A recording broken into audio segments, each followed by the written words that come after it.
Sophia, James, Amber, and their friend Vivian are on the castle playground with their pets. Fredo, the baboon, is happily chasing a ball. Perline, the peacock, is trying to keep his feathers neat. Clover is eating, as usual, and an excited Crackle keeps breathing fire. James, your baboon keeps bumping into all the other pets. Amber complains. We should bring them to a bigger playground like the one at school. That doesn't sound like a very good idea, says Sophia, but they all agree to bring their pets to school the very next day. The following morning, Sophia, Amber, James, and Vivian arrive at school with bigger bags than usual, but they won't have time to go to the playground until after sorcery class.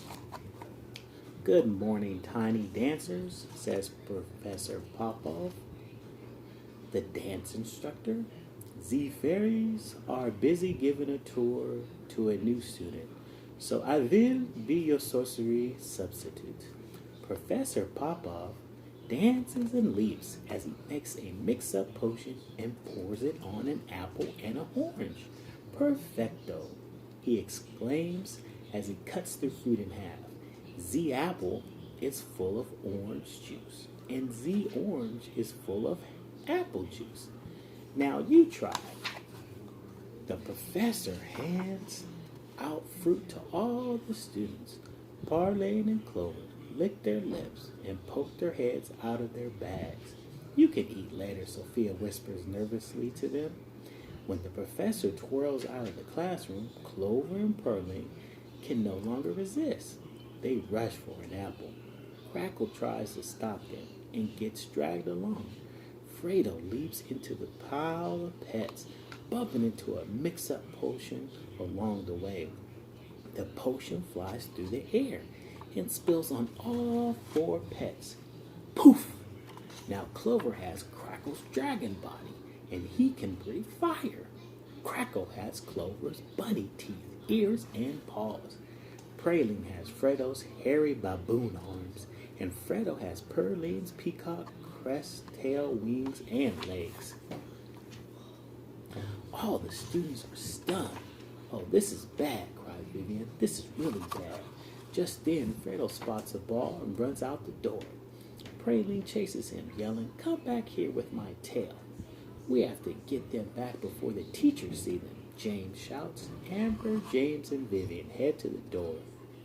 Sophia whispers, "Clover and Crackle, I'm so sorry. I'll fix everything as soon as we catch Praline and Fredo." Clover and Crackle are not happy.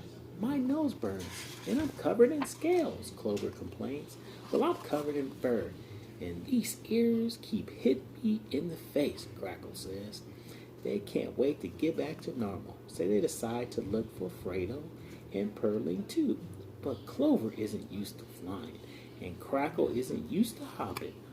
From up in the air, Clover sees Perline and Fredo. They're on the playground, he reports, in all the excitement.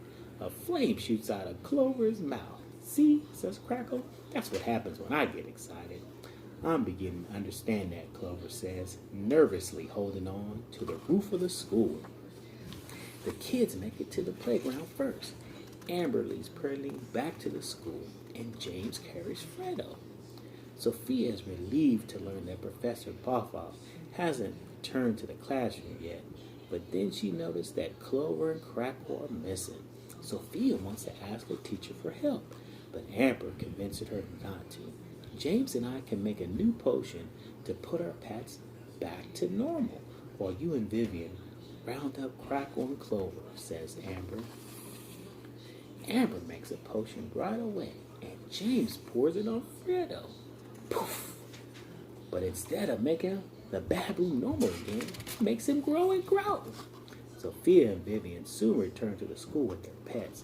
They hear a loud crash, and enormous Fredo charges down the hallway, followed by James, Amber, and Perline.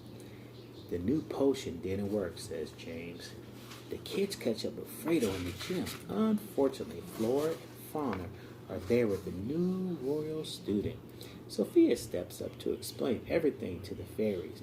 "We brought our pets to school, We shouldn't have done it, she admits.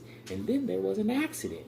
Well, two accidents, really, James adds, glancing at his giant baboon. Children, we have rules for a reason, says Flora. To keep all of you safe, says Fauna. And to keep giant beasts from wrecking our gymnasium, Flora adds. Each fairy holds out a bottle of potion.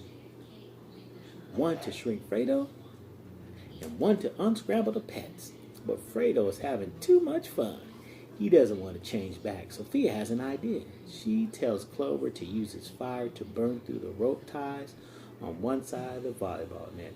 Crackle uses her rabbit teeth to chew through the ropes on the other side, and the net comes through and falls on Fredo, trapping him. The potions are poured out on all the pets. Poof! They're back to normal.